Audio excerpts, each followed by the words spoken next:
General-Major Lavrenti Kitselyov. Personal diary, October 1937. Somewhere in Idaho. My battalions have spent months chasing down US resistance cells and remnants of the militia in these mountains. There are just too many places for them to hide, and we don't have anything like aerial reconnaissance. A normal battlefield operation would have seen scouts locating the enemy, then getting the information to divisional artillery, which would have begun bombardment, while the troops would form up for an assault. Not in this place. The local militia knew the grounds well, and they would disperse with the locals or into the wilderness, and then regroup once we had given up the search. Honestly, if it wasn't for the Pacific States negotiators and their brilliant idea to reach out to the natives of the Flathead Nation, we would still be chasing ghosts today. Once they had them convinced with promises of autonomy and democratic participation, they agreed to send their trackers out. The best thing is, once the scouts had located an enemy encampment, they could radio their liaison with our artillery groups and call in strikes without the enemy being able to intercept the radio traffic, because nobody in the US regular seems to speak the language of the natives. I'll need to send a missive to General Staff to suggest finding some natives in Siberia who speak a language nobody knows and train them as forward artillery operators. While the troops in the Pacific States are making their way towards the new front line in the south, the overall situation there seems relatively stable. In China, things are heated. So we obviously do have a bit of a supply issue over here because we are too far from the last connection. Now we could. There's a supply hub in Chaoyang, and there's obviously the supply position in Chengde that we used to hold. But I think a better alternative would be to push south, try to take the river, the bridges across the river towards Yingkou, once we have defended here, and see if we can manage to take the port, because that would allow us to ship supplies indirectly overseas and stabilize the forward positions here. But we will see. We will see how this turns out. Right now, we're still busy defeating the onslaught, and we will see if we can mount a counterattack. Okay, onslaught has been defeated. Now let's attempt to push across and see if we can take the crossing, which is less than ideal because we are at this point quite out of fuel and ammunition as usual. But things are getting. The opposing side is not in a particularly good shape either. So while things are a bit desperate, we get there. Khiva has joined the Bishkek Pact. So it looks like they have.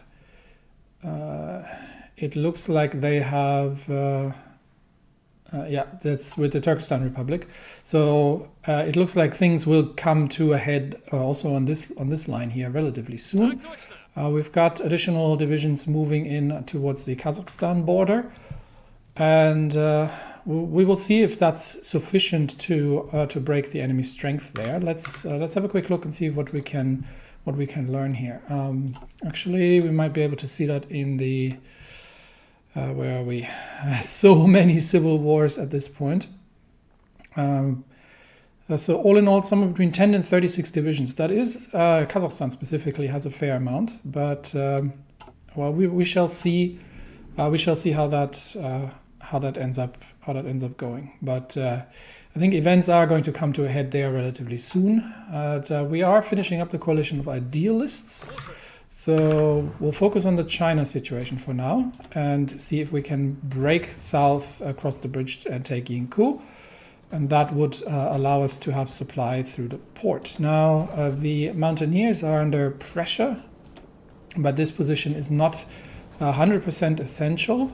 And I think supply in general is improving. So if the tanks can make their way across the bridge against that exhausted cavalry, and they're not reinforcing in time, then I think we might be able to take the port. I think they have sufficient infantry here to hold that, and they are looking to reinforce now. So we're going to have to divert the 7th North in order to pin the enemy in place, while the 6th is completing the breakthrough across the bridge. But the Kazakh rebellion is spreading. Sadig Ayukevich Amazulov, hiding in the mountains of Semirechye, has managed to humiliate our military and inspire insurrectionist spirit across the Alash autonomy. Native rebels successfully rose up against our garrisons across the Karagranda and Alashkala, outmaneuvering our scattered policing forces and the Alash loyalists, and seized critical regions across the Orta that area. Amazulov has rapidly gained fame as a great leader of the Kazakh national uprising, and his rise to stardom has given the militias and bandits a central figure to rally behind, invigorating their forces and catching us largely off guard. However, Amazulov has been unable to win political support outside of a few scattered revolutionaries, with key figures safely in our jails. Alim Khan Yermikov and the Alash party have thrown their support behind us against the bandits, limiting the spread of this dangerous revolt and starving them of crucial legitimacy. So Kazakhstan has just significantly expanded into territory we have previously controlled. This is obviously not going to fly. So.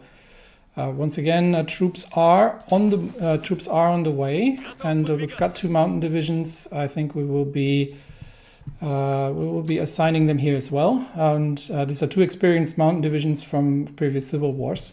So we'll bring these in too for some additional firepower, and see if we can we can break them there. Okay, we do have actually a bit of command power. So let's see.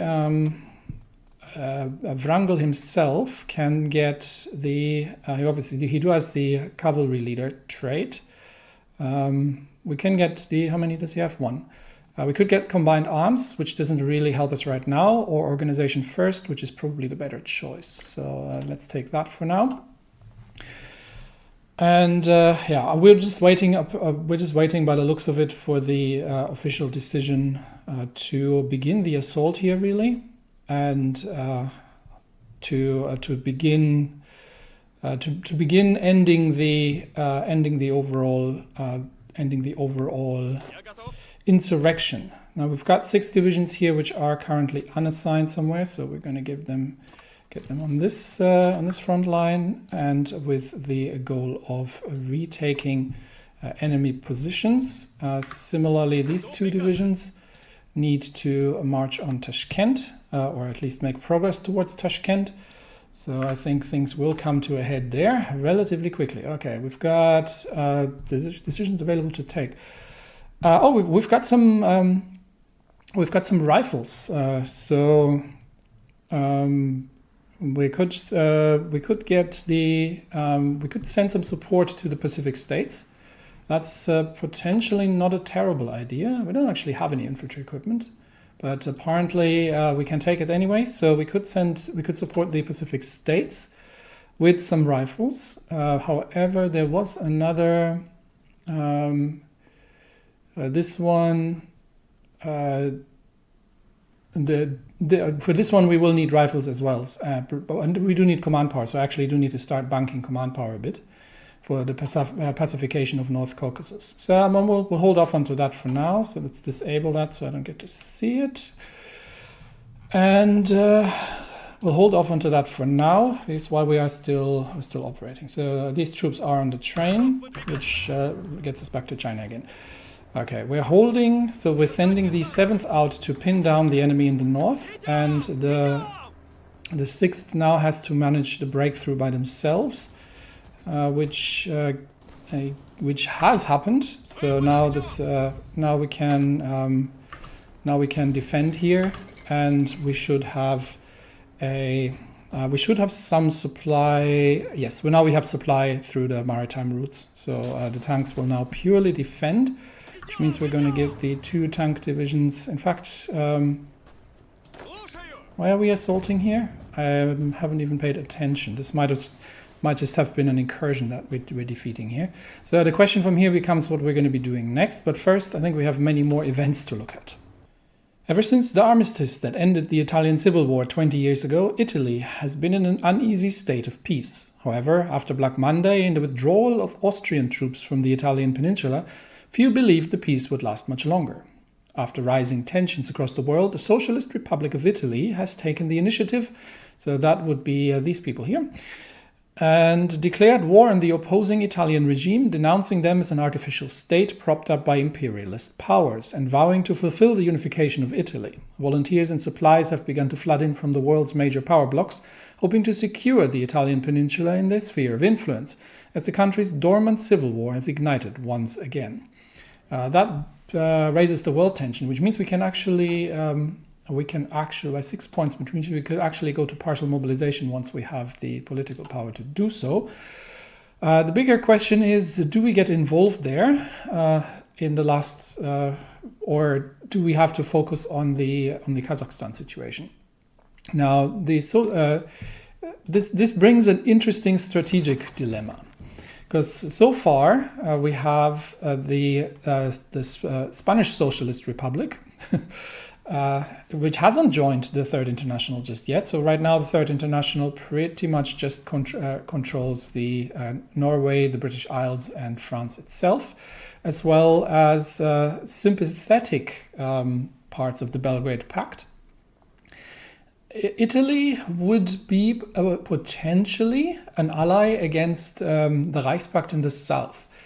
However, we are at this point risking that they simply become too powerful on that side, and that we are creating a monster and a sort of blowback situation that we can no longer control in the future. So the same as with the Indian subcontinent, there is actually potentially not really in our interest to support the socialists. Specifically, as their leader, one Benito Mussolini, appears to have some strange idea involving bundles of sticks and in general policies that do not sound particularly savory. So in that regard, we probably do want to support either the two Sicilies or the old Italian Republic. The Italian Republic is not in any faction. They're social conservatives. They seem to be reasonably democratic. Similar goes for the two Sicilies. So both are somewhat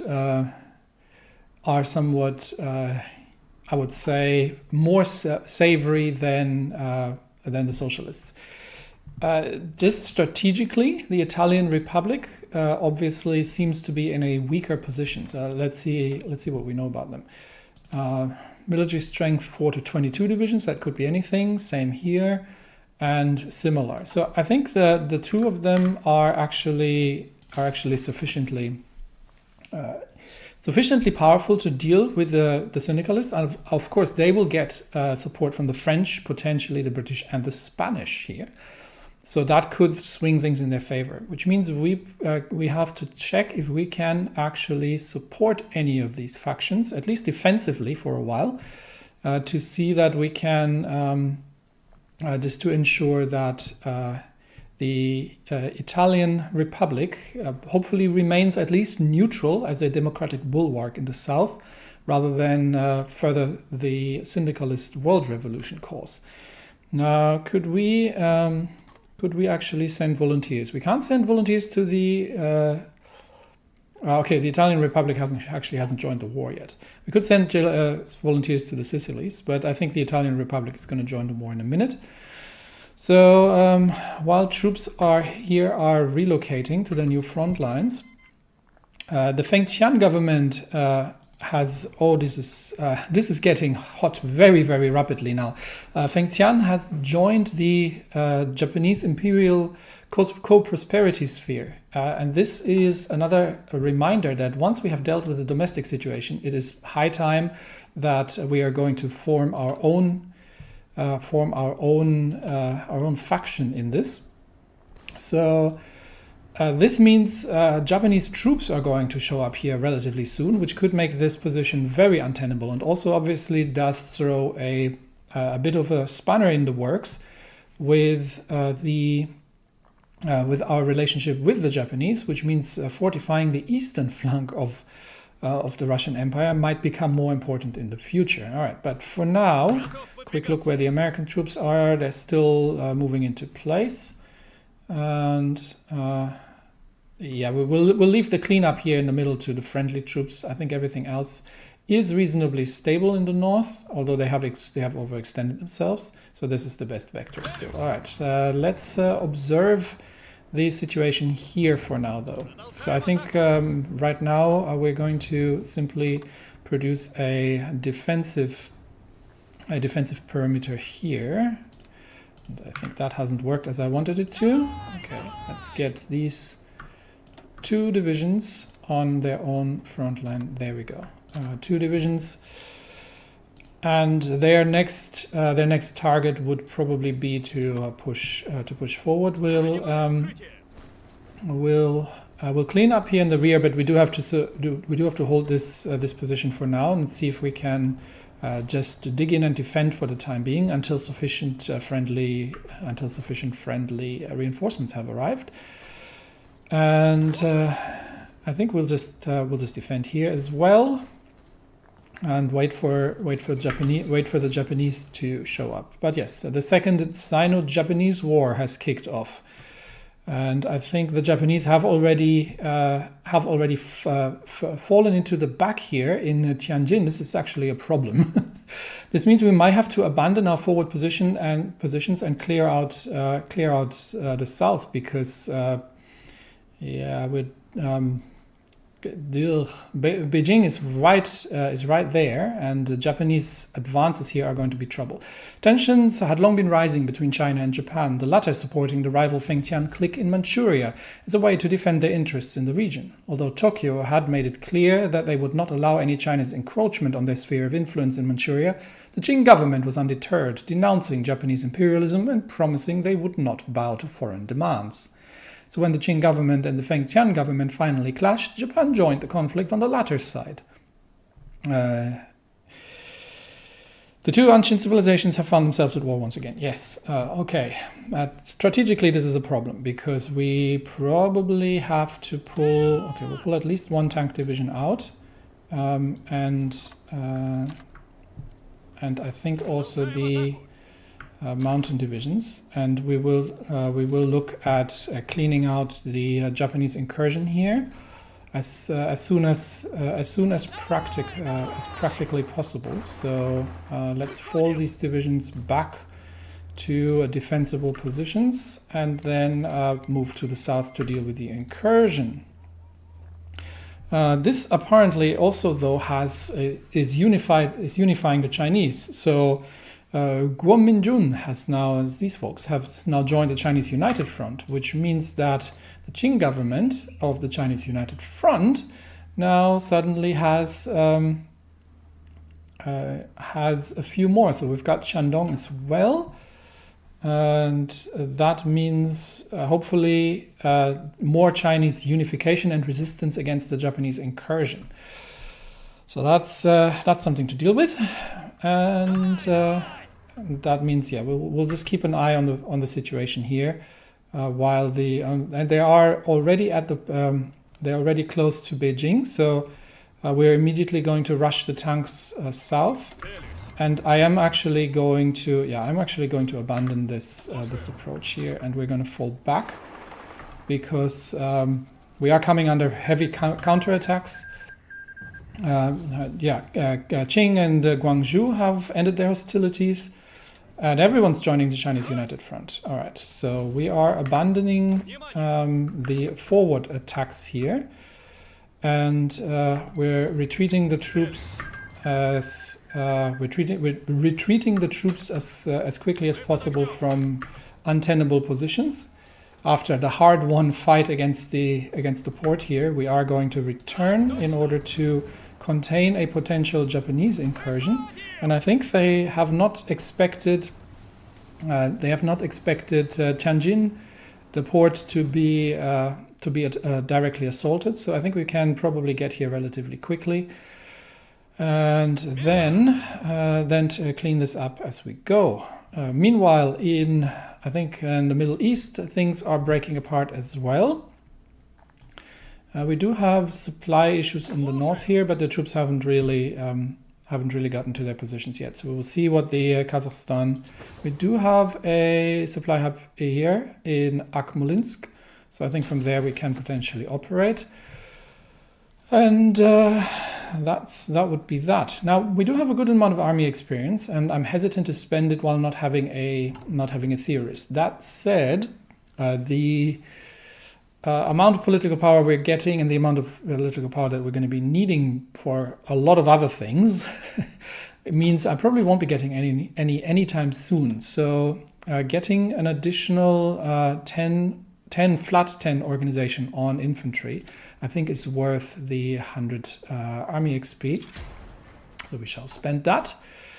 We don't have a Spirit of Division command at this point, but that's nice to have, but I prefer at this point first to use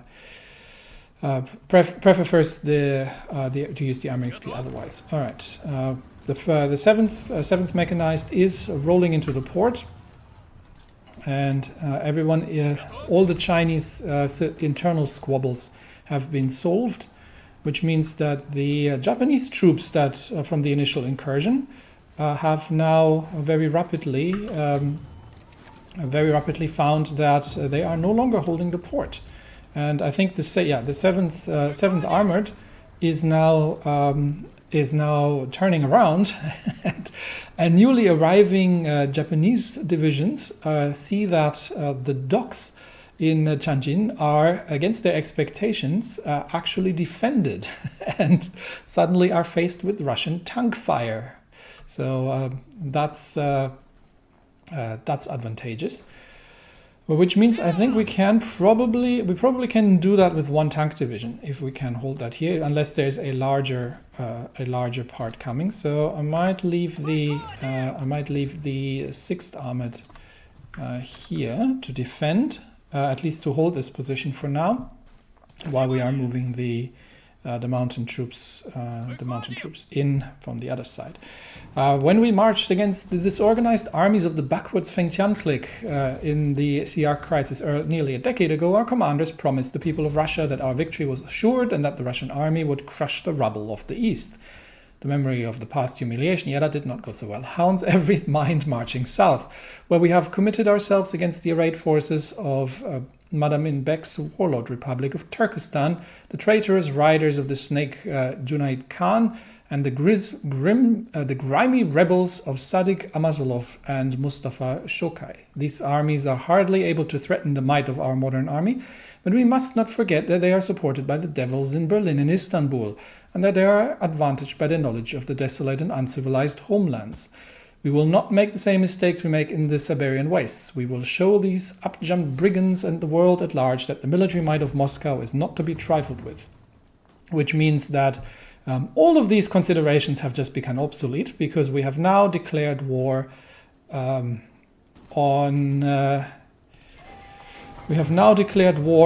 all these states, which means we are going to begin. Unfortunately, the troops in the north are not quite in position yet, but we are immediately we're going to begin the overall invasion, which means that do we have an airport closer?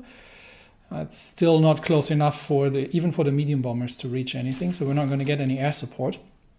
But that means that the volunteer forces are going to be returned, which means that any foreign involvement for the time being is out of the question. So we've done what we could for the Pacific states, and I think maybe as a last, because we are, where did that go? There we go. We do need 1,000 rifles to make that happen, and to sort that out. But the Pacific states are going to have to fend for themselves for the time being, and I think they probably should be able to handle that, hopefully.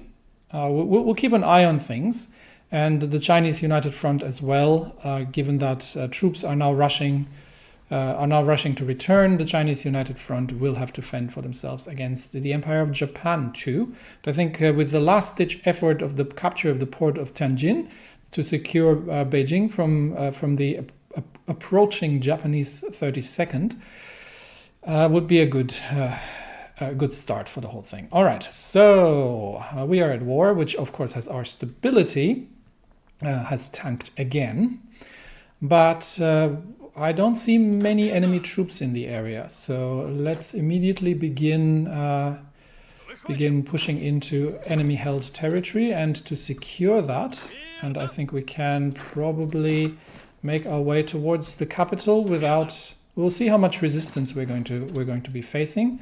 We've got 2 divisions here, so we can get one. No, get there, and there. And the other division can make their way along the southern parts. Okay, so these troops are advancing. Troops here along the lines are not quite ready yet, but I think we can send the somewhat more. We can send the division somewhat forward at this point, and see that we can take secure some territory early on. And we'll immediately begin the assault in the north. Troops here are just disembarking from their railways. And the biggest problem here is going to be supply. So I think here this supply hub is going to be essential. Once we take that, I think that's an important part. And here at Karagrande, obviously, is the other important supply hub. So let's see if we can get the troops.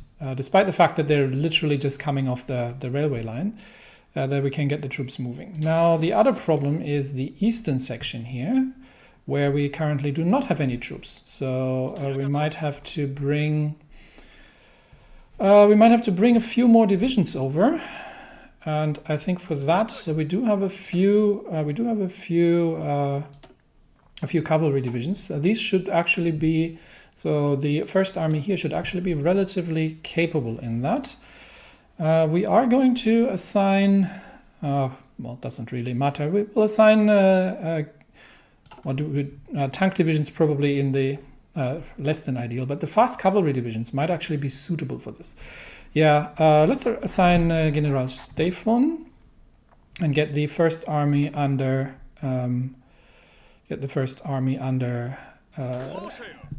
under the European front of Wrangel. And for that, we do have to get the first army. There it is, and that needs to go under Wrangel. There we go. Okay, so we've got a few additional cavalry divisions so that we can ship. I did not expect Kazakhstan to expand this rapidly here, so that we can send there. With an order to crush the resistance. Now we will see troops are still making their moves, so that might become a little fluent.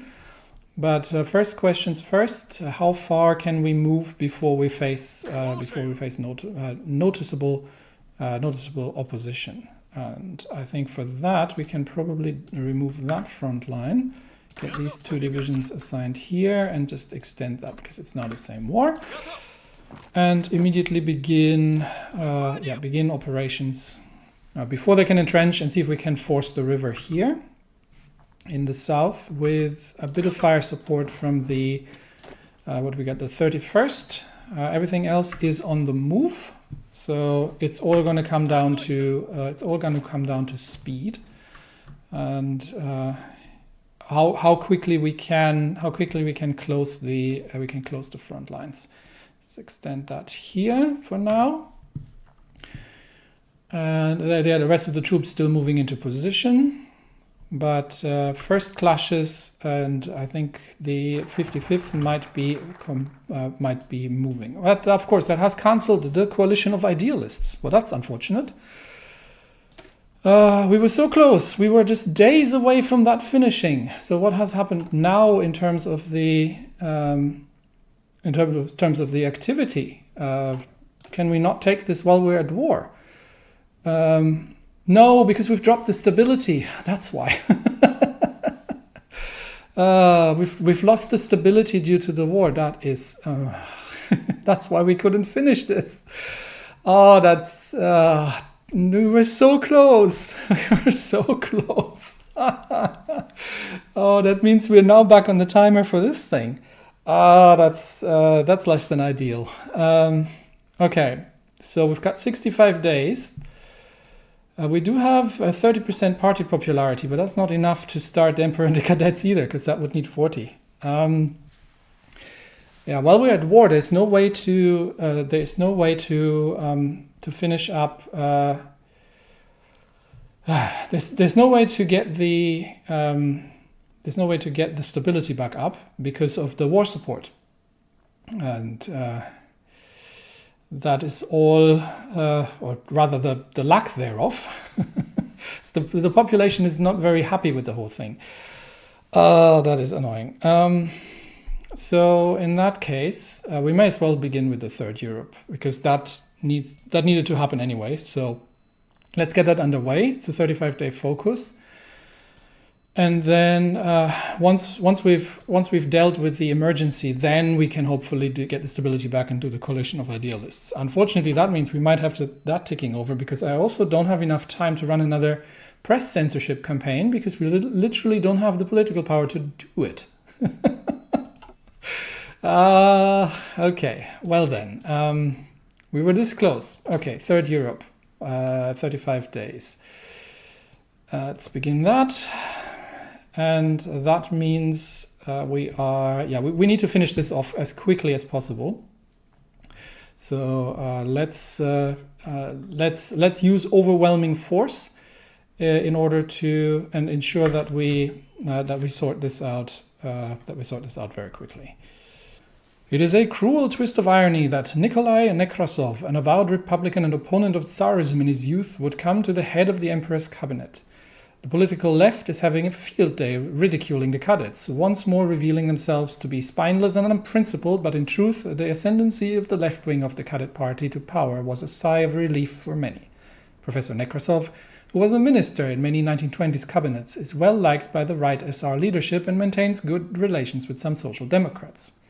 He, like the now retired Maklakov, is a genuine social liberal and was instrumental in 1922 in persuading the Kadets to accept a federal structure for Russia and the land reform, even to the extent it happened. Nekrasov has been a defender of the cultural rights of minorities in Russia, and in many ways personified all the best aspects of the constitutional democrats, a true dedication to a free society that goes beyond mere words. With the right SR, led by Ilya Fondaminsky, the two have built a reasonable working relationship out of mutual understanding that if they cannot govern, the empire is at risk of drifting to the right. The government's chief promises are solidifying a strict constitutional monarchy, restoring civil freedoms and rule of law, ensuring economic prosperity for every Russian, and, because of the pressure from the right Kadets and the military, the continuation of a somewhat aggressive foreign policy, albeit framed more as opposing German tyranny and exploitation. There is a truth to that, because we are suffering from the stranglehold of German capital, and there are regions that traditionally belong to the Russian Empire and that will be retaken after the loss. So we get some change in popularity. The Kadets are at 31%. There might actually be. Do we have a way of getting them to 40? No, I think not easily. So we still need to do that, but that needs a judicial reform, which needs the democratic curriculum, which we all don't have time for right now. So, Third Europe it is for now, and then we can begin dealing with the German influence while we're waiting for this emergency to be over, to return sufficient stability to the country that we can actually deal with the domestic issues, which means we're going to run into another event from the activity of the Union to revive the Republic. All right, immediate moves in the south. What are the supply lines looking like? There's a supply up here, and we've got the enemy capital there. So as we're moving, We are going to see how that works out. We're getting slight counterattacks here, but no resistance in the rest of the area. So pushing towards the south and taking the supply hub at Tashkent might be an option. Alternatively, we can link up in the north, destroy a few. I think destroying a few divisions might be a good start. Where are the? Well, this is a lot of territory and very little. A lot of territory to take, and very few in it. So very few things in it. So probably if we can make it towards the capitals. Unfortunately, to get towards Verny, we have to go through all of Kazakhstan. So hang on, let's have a quick look. Where are we? Russian-Turkestani war. I think we need to defeat all of them. All right. Cool. We'll move to destroy then, I think, and that means we will expand in the north and see if we can get the divisions encircled. And here we will see if we can reach the supply position in the south while simultaneously securing the other flank. The rest of the divisions can move. We'll see if we can move. We can actually move into and secure Karagranda. There we go. And here, these divisions are facing some opposition, so they do actually need to begin organizing themselves. And the rest of the cavalry is still actually shipping in from the north. So we'll see. Many things we can do here. We have no opposition, so these divisions can secure the northern flank of the riverbank, and we'll try to take the enemy capital. We'll see. We'll see if we encounter any resistance. While here, yeah, these divisions are just moving in. All right, so just moving to secure territory. Unfortunately, in the north, enemy divisions are retreating. So closing the, we might be able to just close, just overrun the divisions there, if possible. I would have loved to get these two defeated. Okay, we're running into opposition here, so we'll leave that to it for now. We'll not engage until the divisions are ready and organized, but if we can have an option of simply breaking through somewhere, then we'll take it. So Khiva seems to be mostly undefended. It's almost as if they had the majority of their troops in the north. Okay, we are going to have to defend here against the enemy incursion. We might be able to overrun enemy divisions there. And here we are simply going to chase that. All right. Yes, we've overrun one enemy division. Let's see if we can get a second. Troops moving in on all fronts. No opposition in the south. And these troops are seem to be just holding on here. So we can probably begin an incursion. I don't think there's any... Yeah, Alashkala is a supply hub. If that's undefended, we're moving in.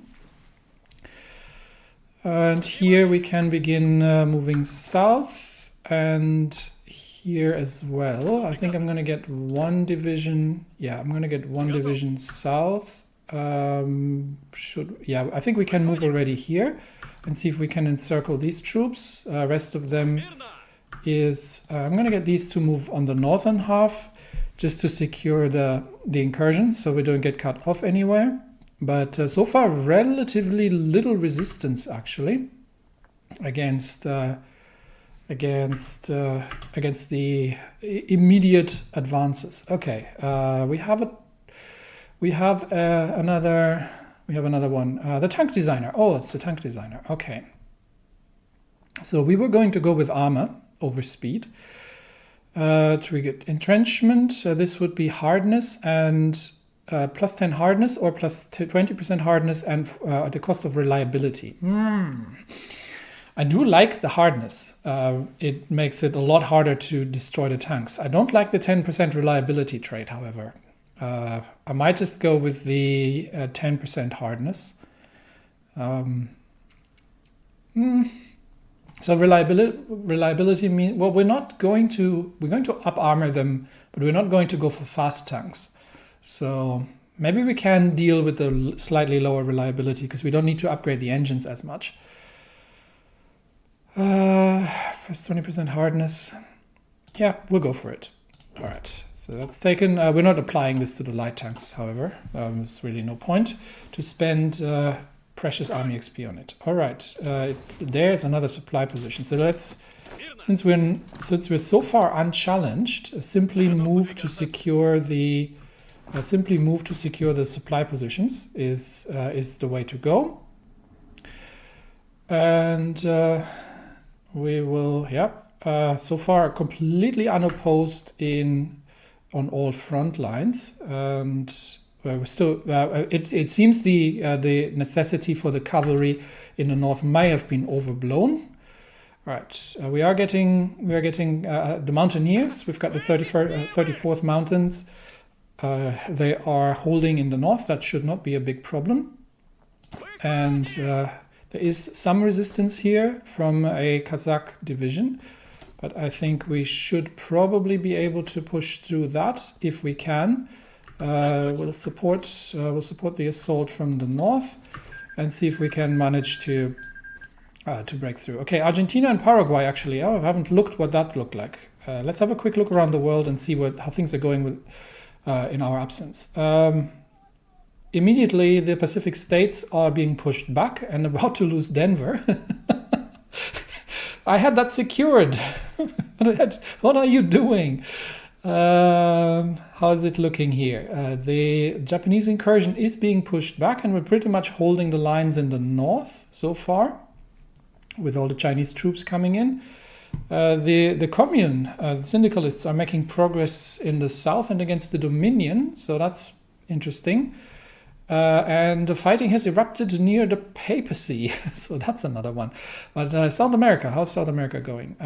So Argentina is still fighting the Patagonian Workers' Front, which is less than ideal if these guys win, but we can't really support anybody because we are at war ourselves at this point. So we'll have to wait and see how things are going. We have another mountain division that has come off the lines here. I think we won't necessarily be needing them just yet. I think we have sufficient amounts of troops in the area. All right, let's continue and see if we can. Okay, here we are facing some resistance now, so we're going to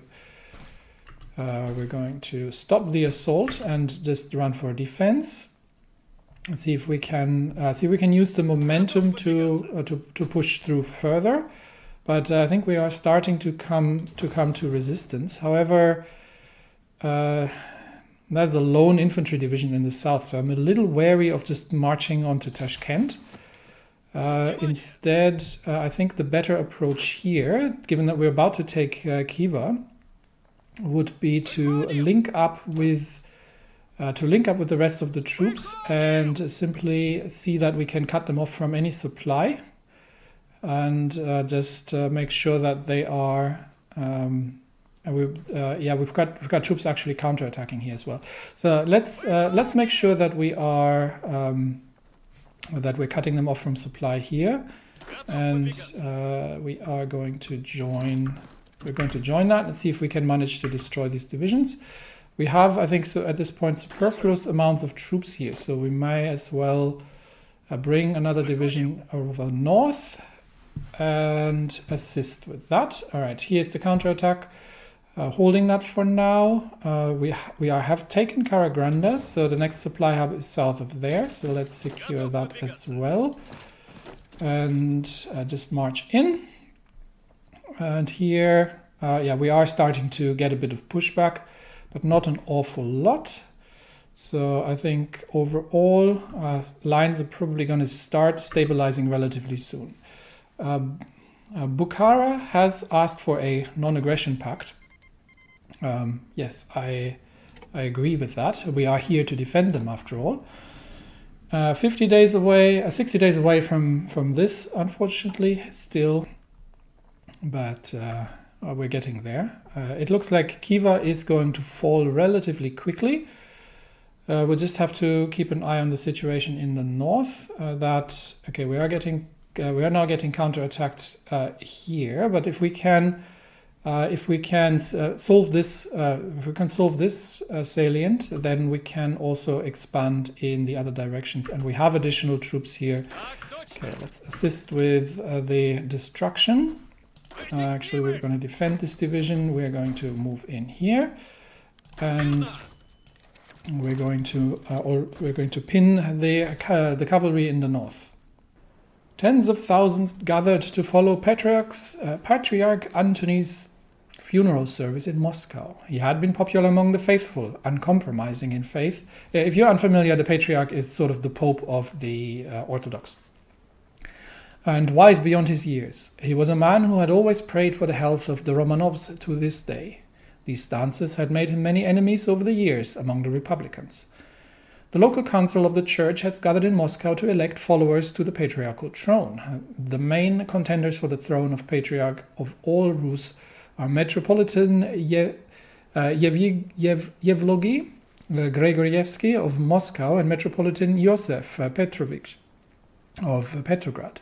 The former main contender, Metropolitan Sergei Stragodorsky of Nizhny Novgorod, has all but retreated from the contest, as his support for Savinkov is deemed too incriminating in post-Svobodnik Russia.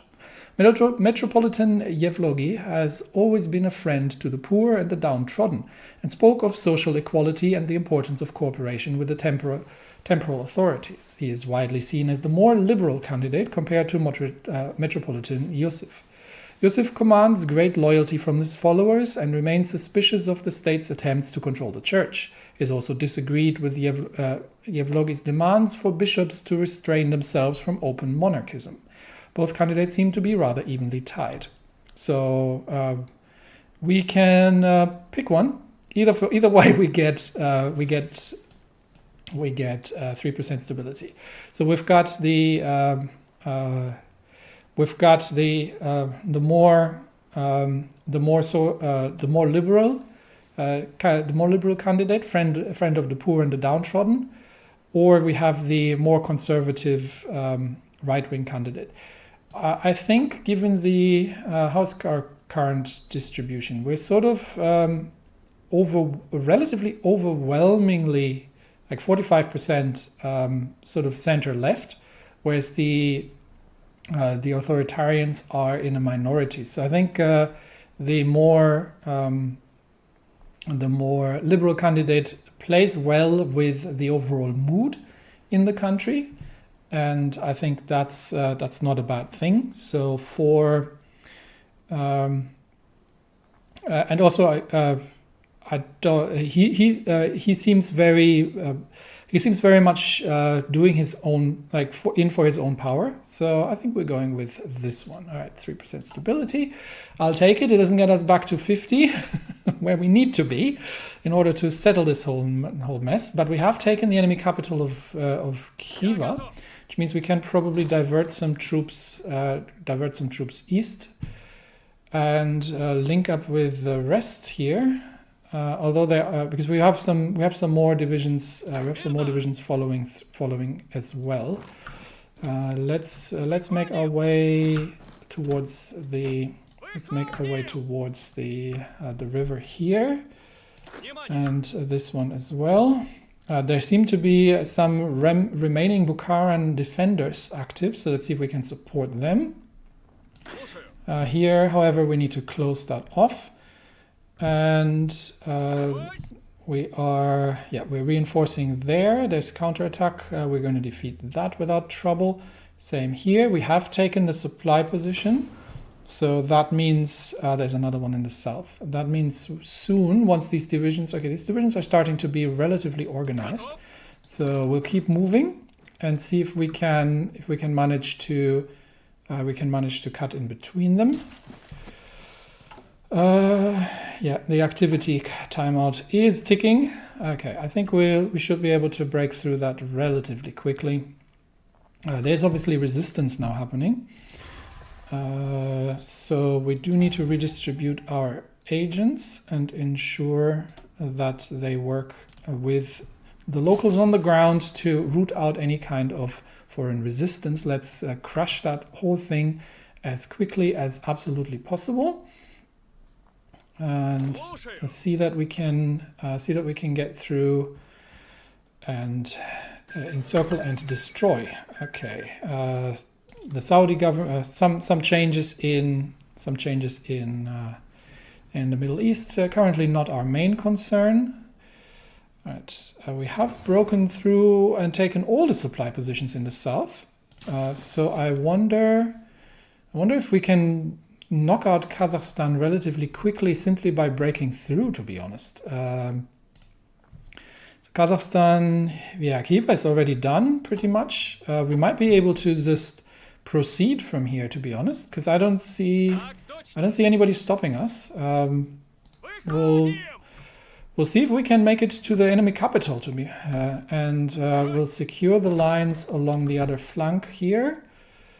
And we've got additional divisions there breaking things. Okay, now we're starting to see the first defenders here, but they are. We're going to start immediately pushing these back and securing the lines in the south to start kicking the first contestant out of the war. All right, and we have an infantry division. We have a cavalry division breaking out. So let's pin these down, and the Italian Republic now has joined as well. Well, we don't really have time to deal with that, but I think we are. I think at this point going to be able to encircle these three divisions, cut them off completely, and here we might be able to do similar things in the south. We've got some divisions reorganizing themselves. So let's just continue the assault, which means we can immediately isolate one division in the north. And with that, the lines are pretty open here. I will hold that. The lines are pretty open here, and I think we are going to relatively quickly clean that up. In the south, one last. The enemy capital of in Karakum is going to fall, and that should be the end of Khiva. But in the north, in the north as well, I think we've got 1, 2, 3 divisions that should be enough to deal with them. So maybe as well here we'll just follow the railroad and make our way towards the enemy capital, break through there. Cavalry actually hasn't arrived yet, is still shipping in via railway, but I think it might actually be unnecessary to bring additional troops in to that extent. However, we're nothing but thorough. So if we can, there's no such thing as too much firepower. Let me put it that way. Okay. Bukhara has capitulated, unfortunately, which means that the territory is now under Turkestani control. But that is something that is a bit of a temporary state of affairs. So while we're pinning these troops in place in the north, we can simply just break through everywhere else and make sure that we are taking sufficient amounts of territory. All right. This is not going to happen, however. These troops, we have the 50th needs to hold the line here for now, and once we are we're done moving in, we're moving in here. We'll just we'll push them back together. But Khiva has already capitulated, and that is the first one to fall. So let's get all the divisions here, at least these ones, onto the southern front line, and their mission is going to be to push towards Tashkent. There are some defenders in the area, but we are still in the process of encircling and destroying the northern force that they have here. such that see if we can already get across the river and see if we can march on Bukhara from here. In the north, it has somewhat stabilized. Troops here have stabilized, so we get the mountaineers to move in. They can probably just move over here and just take some further territory when we're at it. Troops here moving south towards the enemy capital. They are trying to stabilize the front line, so we'll clear out these encircled divisions here, and in the meantime see if we can move. We can make some rapid movements around them while chasing them from the north. Really, we're driving them before us, and we hear the lamentation of their women, I'd say. So. Forces from the Pacific states and the Qing government have returned. These are not going to be required in the area. I think something's actually happened with our flamethrower tanks. We had another minor breakthrough, and we had some battlefield innovations, 76% progress. It's going well, I'd say. So that project is ongoing.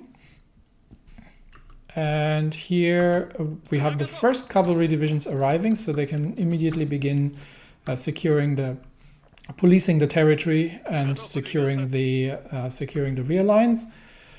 But I think we have the overwhelming amount of numbers now, so we are about to encircle and destroy a few divisions here. And with that, I think that's about it. We have low manpower, yes, about 500,000 men who would still sign up, and garrison is a problem. So occupied territory, what's the resistance target? 50%. So let's immediately declare martial law in the occupied states, except obviously for the Mountain Republic, because there's no need. And this is new, integratable territories. I'm not entirely certain what that is, but we'll find out. Anyway, for now we'll just clear everything up. All right, we have encountered resistance here, so we do need to consolidate the lines. In that case, we are probably just going to push west and see that we can isolate as much as possible enemy troops simply by numbers, while consolidating the rear here. And I'm going to get some cavalry divisions to secure some victory points. That should make a quick end of that.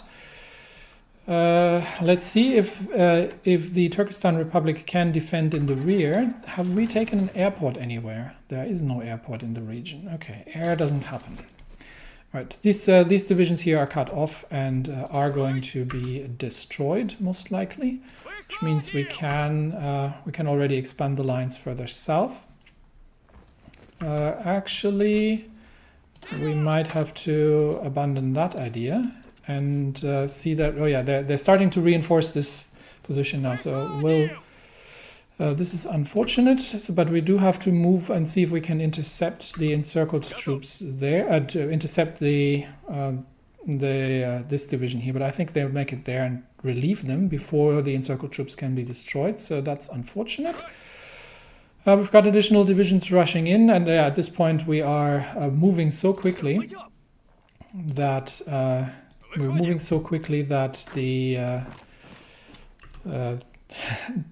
some of the troops become a little bit cut off and disorganized. But I think all in all, we are going to get there relatively soon. Anyway, well, we've been doing this for quite a while, and I think we are at about time. So the Kazakhstan rebellion is being put down with overwhelming force, as is the Russian way. I think here we have another opportunity. We are putting them down with overwhelming force, and the situation should be resolved relatively soon. Unfortunately, that will potentially mean that we are going to once again have the Union to revive the Republic causing trouble. unless we can close this off and switch over from the Third Europe to doing the idealists again. That's 42 days, so we have 7 days to finish the war. I think that's a little ambitious, because I don't think we'll make it to both Tashkent and Verny in time. But well, that's a domestic situation we need to work with. But it is also time to, now that the empires have declared their regions, it is time for Russia to do the same and raise the Moscow Accord.